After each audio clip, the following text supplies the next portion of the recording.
New Adventure Island follows the story of Master Higgins, a baseball hat-wearing islander whose wedded bliss is interrupted by the evil Baron Bronsky.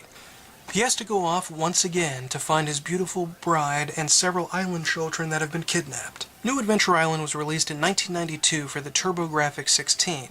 The game has a bright, cheery look that really shows off the style of the TG-16. As the title implies, this is a remake of Adventure Island for the NES, and it does the game 1,000 times better. But the Turbo version doesn't just look better, it plays great. The NES version is terrible, with horrid physics, weird jumping, and all-around disappointment.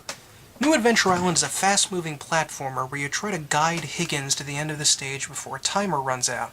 You can extend the timer by collecting fruit along the way, but the game always has a frantic race to exit quality because of the fairly short timer. The level design is a bright tropical landscape full of volcanoes, jungles, and glaciers. Wait, glaciers? Well, I suppose that's alright then. The game has a one-hit death policy, which would normally get a boo from me, but the game is easy enough to get away with one-hit deaths. It was actually rare back then for a game to have a decent but achievable challenge for young children, though this makes the game pretty easy for adults. Yeah, he didn't even get to attack, and he was a boss. The only thing that's really difficult in the game are those damn frogs. I can't stand those guys. Other games in the series have tried little tricks like putting RPG elements or level select there, but ultimately this is a very simple, straightforward, and I think best version of this game.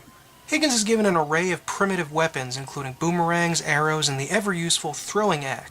In most stages you can find a super cool skateboard and glide along past enemies, but you lose a little bit of control about how you move and may make it easier for you to be hit. But when you have the skateboard on, you can take one hit and still keep on going. I love how he automatically puts on a helmet and knee and shoulder pads when riding. At the end of each 4-stage level, Higgins fights a boss and frees one of the village children and then does a little celebration dance. Look at him puff his chest out proudly when he saves someone. The music is enjoyable, but not really memorable.